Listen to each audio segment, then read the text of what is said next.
시편은요 사실 9편과 한 쌍입니다. 그러니까 9편과 시편의 이 시가 이렇게 행과 연으로 되어 있잖아요. 이 연의 순서가 히브리어 알파벳 순서로 되어 있어요.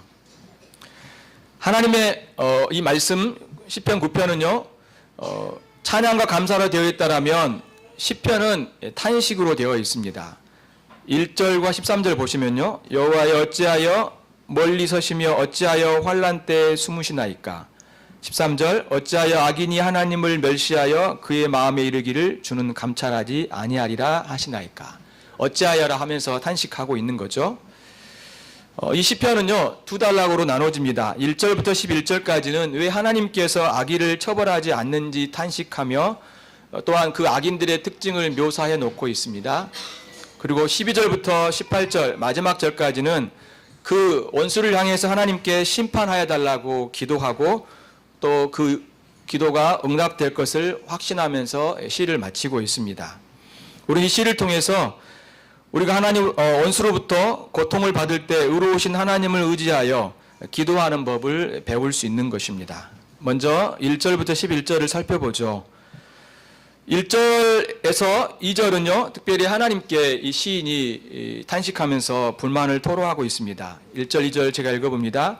여호와여 어찌하여 멀리 서시며 어찌하여 환난 때에 숨으시나이까. 악한 자가 교만하여 가련한 자를 심히 압박하오니 그들이 자기가 베푼 꾀에 빠지게 하소서. 여기에서 시인이 지금 어떤 상황에 있는지 잠깐 말해주고 있죠. 환난 즉 고난 가운데 있고 2절에서는 이 악한 자가 교만하여 가련한 자를 즉 자신을 심히 압박하고 있다라고 말을 하고 있습니다. 지금 고통 가운데 있는 것을 이 1절과 2절에서 언급해주고 있죠.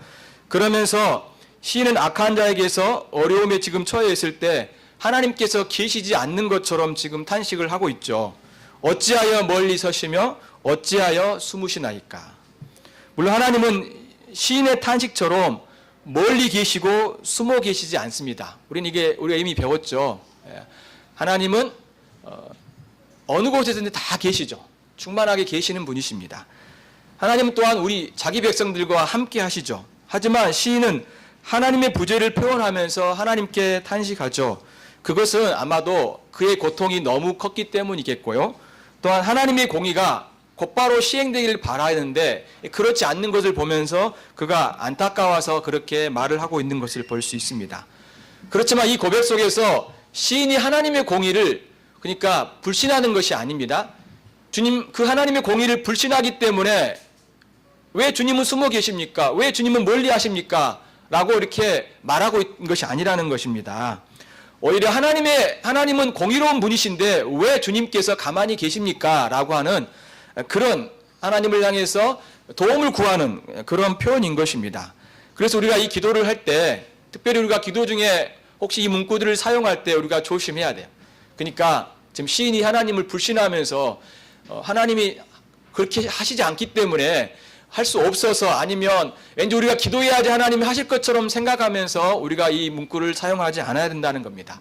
오히려 하나님의 공의를 신뢰하면서 하나님이 속히 이 일을 이루어 주시기를 간절히 바라는 마음으로 그가 하나님을 향하여서 탄식하고 있는 거죠. 왜 그럴까요? 그것은요 이 악인들 때문에 그렇습니다. 이제 2절부터 11절까지를 쭉 보게 되면요 어떤 내용이 나오냐면 이 악인들에 대한 묘사를 쭉 하고 있습니다. 그러니까 시인을 괴롭히고 공격하고 또 하나님을 조롱하는 그런 내용들이 쭉 나오게 되는데요. 좀 더 구체적으로 한번 살펴보도록 하겠습니다. 2절에도 언급해주고 있죠. 악한 자가 교만하여 가련한 자를 심히 압박하오니. 그렇죠. 교만하여서 자신을 괴롭힌다라고 이야기를 하고 있습니다. 그러면서 그들이 자기가 베푼 꾀에 빠지도록 기도를 하고 있죠. 시인은 악인이 스스로 쳐놓은 올가미에 스스로 걸려들게 해달라고 하나님께 기도하는 것입니다. 3절에서는요 자신의 욕망을 자랑합니다. 그들은 욕심이 많은 자인데 여호와를 저주하며 또 모독하기도 합니다. 4절 볼까요? 악인은 그의 교만한 얼굴로 말하기를 여호와께서 이를 감찰하지 아니하신다며 그의 모든 사상에 하나님이 없다 하나이다. 자, 이 말을 쉽게 이야기하면 벌은 무슨 벌이냐? 하나님은 어디 계시느냐? 이렇게 지금 하나님을 향해서 조롱하는 것입니다. 또한 5절에서 그의 길은 언제든지 견고하고 주의 심판은 높아서 그에게 미치지 못하나니 그는 그의 모든 대적들을 멸하시며라고 말을 하고 있죠. 이것은 그들이 하는 일이 언제나 잘 되고 주의 심판은 너무 멀어서 그들에게 보이지 않게 생각이 되는 거죠. 그래서 악인들은 오히려 그 대적들을 향해서 그들을 보면서 코웃음을 치고 있다라는 그런 내용입니다. 6절에서는 이렇게 또 그 악인이 속으로 이렇게 이야기하죠. 내가 망하는가 두고 봐라.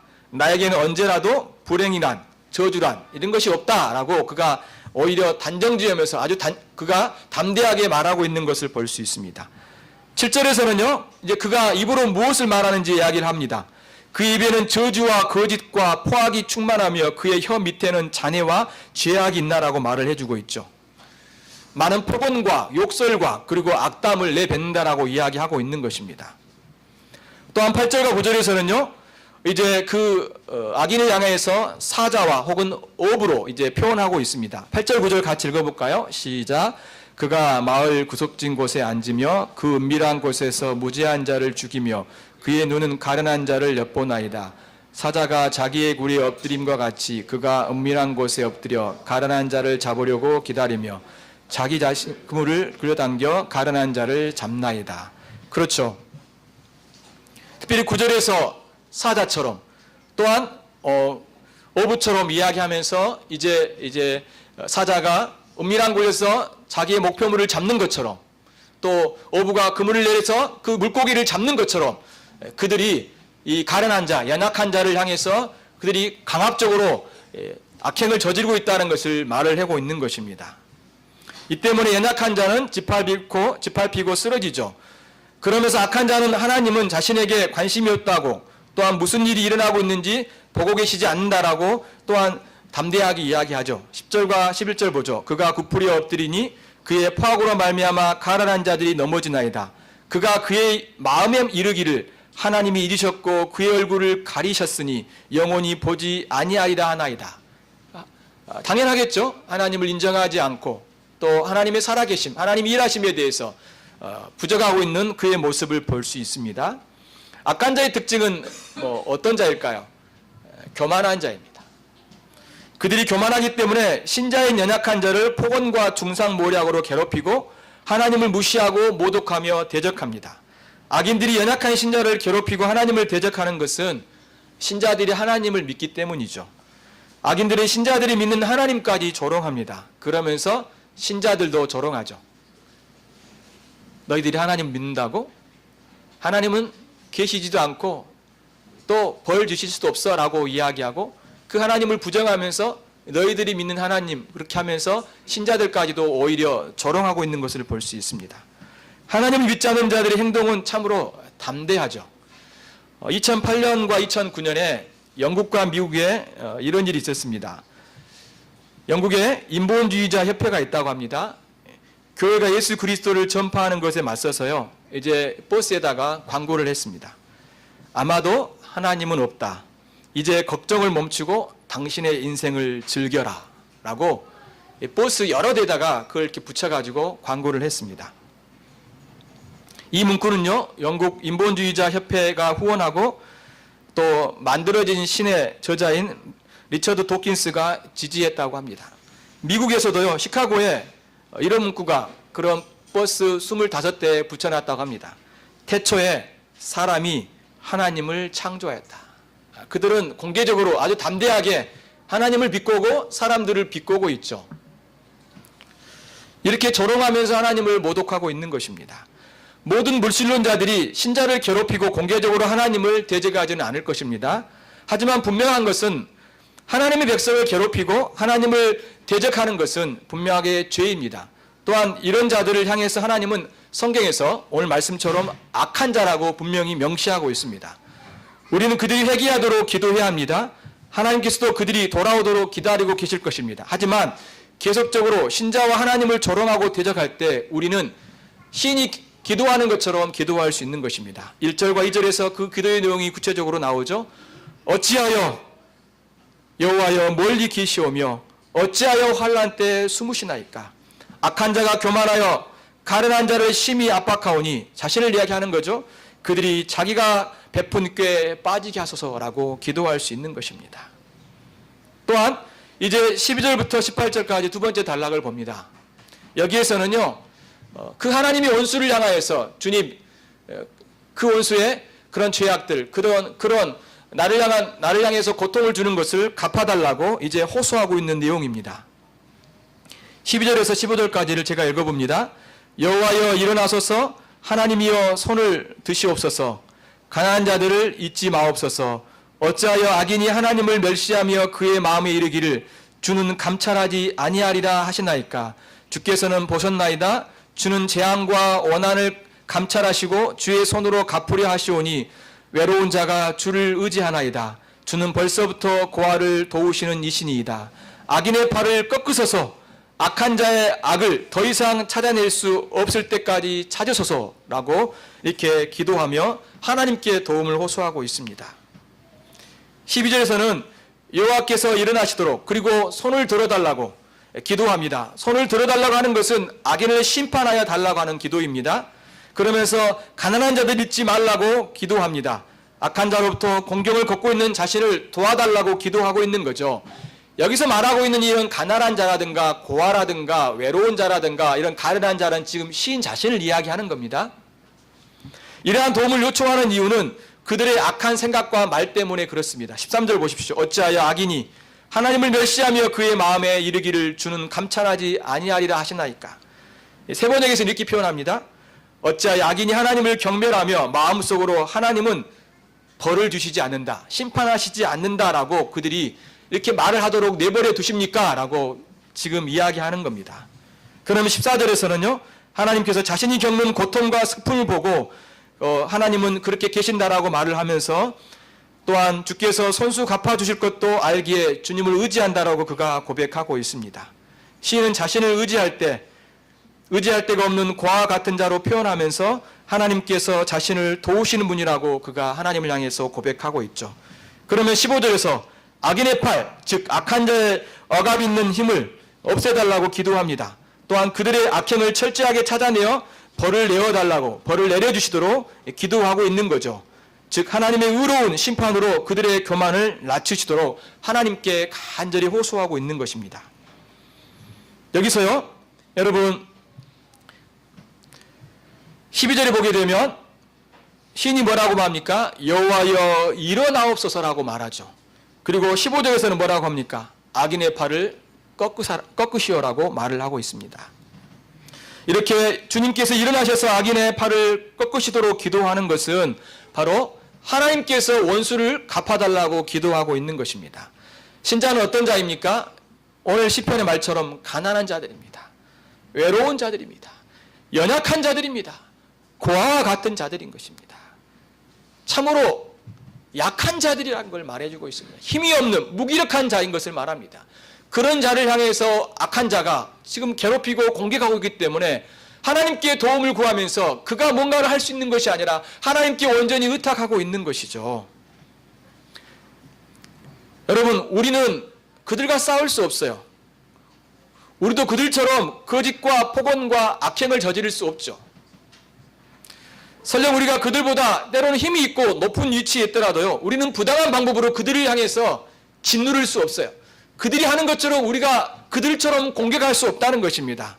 하지만 우리는 그들보다 더 강한 힘이 있죠. 하나님이십니다. 우리가 하나님께 맡기는 것입니다. 그래서 주께서 심판하여 달라고, 그들의 힘을 꺾어달라고, 그들의 공격과 그들의 말과 그들이 저지르는 모든 그런 악행들을 꺾어달라고 하나님께 기도할 수 있다는 것입니다. 여러분의 힘으로 하지 마시고 주님을 의탁하십시오.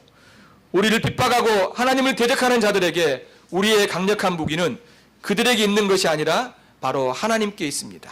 하나님께 기도하십시오. 그분께서 일어나시도록, 그분께서 그들의 팔을 꺾으시도록 주님께서 움직이시면 그들은 꼼짝하지 못할 것입니다. 그래서 교회는 집단으로 모여가지고 데모를 한다든가 아니면 시위를 한다든가 우리 의사를 표현하는 것이 바로 교회가 할 일이 아닌 겁니다. 오히려 기도하고 또 정당한 방법들을 사용하여서 하나님을 증거하고 또 하나님이 어떤 분이신지 또 우리 입장이 무엇인지를 표현하는 것이 중요한 것입니다. 우리가 힘이 있다는 것을 우리가 이렇게 강한다는 것을 사람들에게 나타나는 것은 하나님이 원하시지 않아요. 하나님 원하시지 않아요. 그런데 교회가 집단적인 행동들을 많이 하고 있는 것을 볼 수 있습니다. 그것은 굉장히 조심해야 됩니다. 조심해야 되는 거예요. 그러면 분명히 부딪힐 수밖에 없어요. 부딪힐 수밖에 없는 거예요. 주님 힘이 없으셔서 그렇게 못 하셨겠습니까? 아니요. 주님 힘이 있으시지만 그렇게 하시지 않으셨어요. 오히려 희생과 또 진리를 전하고 또한 참으로 하나님 의지하시면서 당당하게 주님의 길을 가셨던 것을 볼 수 있는 것입니다. 그러면서요, 이제 16절부터 마지막 18절까지는 시인이 기도 응답에 대한 확신을 가지고 이 시를 마무리하고 있습니다. 왜 그럴까요? 16절 보십시오. 같이 읽어볼까요? 시작. 여호와께서는 영원 무궁하도록 왕이시니 이방 나라들이 주의 땅에서 멸망하였나이다. 주님은 어떤 분이십니까? 영원한 왕이시라고 말합니다. 그분이 바로 의로운 왕이시라는 거죠. 그분이 의롭게 세상을 통치하신다라고 말을 하고 있습니다. 그러면서 그것이 그 하나님은 영원한 왕이라고 말합니다. 그분은 이전에도 영원한 의로운 왕이셨고 지금도 영원한 의로운 왕이시고 앞으로 의로우신 왕이시죠. 항상 그분은 변함없이 의로운 왕이십니다. 악인이 횡행하고 악인들이 많은 악행들을 저지르고 있기 때문에 주님이 의로운 왕이신 것을 드러내지 않을 뿐이지 사실은 주님은 여전히 그걸 보고 계시면서 당신의 의로운 왕으로서의 통치를 드러내시고 있는 거죠. 그들의 그러한 모든 악행들은 오히려 죄를 쌓고 있는 것입니다. 하나님께서 바로 손을 대실 수 있지만 손을 대시지 않는 것이죠. 그것은 그들의 더 죄악을 쌓고 주님의 때 주님이 심판하시기를 원하신다는 것입니다. 그래서 이방 나라들이 주의 땅에서 멸망한다라고 말을 하고 있습니다. 마지막 17절 18절 보십시오. 시인은 이러한 하나님의 의로운 통치를 근거로 이렇게 기도합니다. 17, 18절 같이 읽어봅니다. 시작. 여호와여 주는 겸손한 자의 소원을 들으셨사오니 그들의 마음을 준비하시며 귀를 기울여 들으시고 고아와 압제당하는 자를 위하여 심판하사 세상에 속한 자가 다시는 유업하지 못하게 하시리이다. 그렇습니다. 주님은 겸손한 자, 이 겸손한 자도 바로 시인 자신을 이야기하고 신자 자신을 이야기하는 겁니다. 바로 하나님 백성들의 소원을 들어주시도록 기도하고 또 그분은 우리의 마음을 격려해 주시는 분이십니다. 또한 우리의 기도에 귀를 기울이시는 분이시죠. 고아와 압제하는 자들, 고아들과 압제하는 자, 압제당하는 자 누굽니까? 우리예요. 그렇죠? 시인 자신을 이야기하는 겁니다. 신자들을 위해서 변호해 주시고 세상에 속한 자가, 이 악한 자가 다시는 유업하지 못하도록 하시도록 하나님께 기도하고 있는 것입니다. 시인이 이렇게 기도를 마치고 있는 것은 하나님의 성품, 하나님의 속성을 의지하여 그가 기도하고 있는 것이죠. 그러므로 여러분, 우리가 17절 18절에 하는 이 기도처럼 이러한 기도는 단순히 허공에 하는 것이 아닙니다. 또한 우리의 기도가 무익한 것이 아님을 우리는 분명히 알고 기도하는 것입니다. 이방신들처럼 막 소리를 지르고 그리고 그들의 몸을 자해하고 뭔가를 노력을 하고 땀을 흘리고 애써야만이 하나님이 우리의 기도를 들어주시는 것이 아니라 바알을 섬기는 그런 바알 선지자들이 그렇지만 어때요? 그들이 아무런 응답을 얻지 못했잖아요. 그렇지만 선지자 엘리야가 하나님께 기도하였을 때 순간 하나님의 놀라운 역사가 나타났던 것을 볼 수 있습니다. 우리는 하나님의 의로우시고 그런 놀라운 영원한 왕이시기 때문에 주님께서는 당신의 때에 우리의 기도를 들으시고 또한 우리가 그 하나님께 우리의 고통과 아픔을 호소할 때 주님은 그 기도를 반드시 응답하시는 분이시라는 겁니다. 이렇게 하나님은 우리를 돌보시고 또한 우리를 붙드시고 우리를 격려하시고 우리를 위로하시고 또 우리에게 다시 한번 힘을 주시는 이 놀라운 하나님을 우리가 붙들고 기도하는 것은 단순히 우리가 마음의 안식과 유안을 얻기 위해서 기도하는 것이 아니라 그 주님이 의로운 왕이시기 때문에 당신의 놀라운 당신의 때 우리의 기도를 들으시는 분이시라는 것을 확신하고 기도하고 있는 것입니다. 자, 이제 이 말씀을 마무리하면서요, 시인이 어떻게 기도했는지를 다시 한번 생각해 보십시다. 우리가 처음에 이야기했던 것처럼 이 말씀에서 우리는 기도를 배울 수 있다고 했죠. 특별히 고난과 고통과 압박 가운데 있을 때 우리가 어떻게 기도해야 되는지를 여기서 우리가 배울 수 있다고 했습니다. 먼저 우리는 그 하나님의 공의를 근거로 탄식할 수 있습니다. 여호와 어찌하여 멀리 서시며 어찌하여 환난 때에 숨으시나이까. 불신이 아니라 확신을 가지고 주님, 왜 주님께서는 공의로운 분이시고 의로운 분이신데 주님께서 지금 이렇게 악인들이 횡행하도록 내버려 두십니까? 라고 우리가 정말 우리 아픔과 고통을 호소할 수 있겠죠. 또한 시인은 그 악한 자들이 자기의 꾀에 빠지도록 기도합니다. 악한 자가 교만하여 가련한 자를 심히 압박하오니 그들이 자기가 베푼 꾀에 빠지게 하소서. 그렇습니다. 여러분, 악한 자들은요, 자신이 지금 뭔가를 하고 있는 것 같고 자신이 굉장히 힘 있는 것처럼 보이고 자신이 승리한 것처럼 보일 수 있을 것입니다. 그런데요, 이 시인의 기도처럼 그들이 하는 모든 행동들이 부메랑처럼 돌아올 것입니다. 돌아올 거야. 이 기도는 분명하게 하나님의 약속을 근거로 또 하나님의 공의를 근거로 하는 기도인 것입니다. 우리는 이러한 기도를 할 수 있는 것이죠. 자기의 꾀에 빠지게 하소서. 그들이 판 웅덩이에 빠지게 하소서 라고 기도하는 것입니다. 앞서도 이야기한 것처럼 또 9편에서도 이야기한 것처럼 그들이 지금 악행을 저지르는 것은 자기의 무덤을 파고 있는 것입니다. 자기의 묘자리를 파고 있는 것이고 하나님의 심판을 그들이 겪게 될 것이기 때문입니다. 또한 우리는 신이 기도한 것처럼 여호와여 일어나소서 악인의 팔을 꺾으소라고 기도할 수 있습니다. 하나님, 이 악한 자들을 주님 심판해달라고, 원수를 갚아달라고 기도할 수 있는 것입니다. 끝으로 우리는 17절 18절처럼 우리의 소원을 들어주시고 격려하시며 응답하여 주시기를 기도하고 우리를 변호해 주시고 이 땅에 억압한 자가 있지 않도록 우리가 하나님 앞에 기도할 수 있는 것입니다. 이 기도의 근거는 무엇입니까? 하나님이 의로우시기 때문에 그렇습니다. 영원한 왕, 이 세상을 다스리고 통치하시는 분이시기 때문에 그렇습니다. 사랑하는 성도 여러분, 여러분 어려움 가운데 있습니까? 억울함 가운데 있습니까? 하나님을 믿고 따라가는 것 때문에 혹시 세상 사람으로부터 조롱을 받습니까? 기도하십시오. 의로우신 하나님을 의지하며 기도하시기 바랍니다. 그들과 싸우기보다 그들을 사랑하고 그들을 용서하고, 그렇지만 하나님께 기도하시고 주의 은혜를 구하는 자들이 되어야 될 것입니다. 하나님께서 참으로 그의 백성의 왕이시고 또 우리를 보호하시고 변호해 주시는 의로운 분이시라는 것이 사실은 우리가 이 땅에 살아가는데 참으로 소망이 되고 또한 가장 큰 의지가 되는 것을 고백합니다. 만약 우리가 이 하나님, 이 의로우신 하나님이 우리가 계시지 않다라면 이 세상은 참으로 슬플 수밖에 없을 것입니다. 이 세상은 소망이 없을 것입니다. 그런데 우리가 이 땅에 살아갈 수 있는 것은, 소망을 가지고 살아갈 수 있는 것은, 또한 그 가운데서도 오라움 속에서도 우리가 기쁨으로 주님을 섬기며 나아갈 수 있는 것은 그 하나님이 살아계시고 우리와 함께 하시고 우리를 변호하시기 때문인 것을 기억하십시오. 세상에 일어나는 많은 것들을 보면서 여러분 씁쓸해하지 마십시오. 그리고 세상에서 일어나는 많은 악행들을 보시면서 여러분 너무 낙담하지 마십시오. 슬퍼하지 마십시오.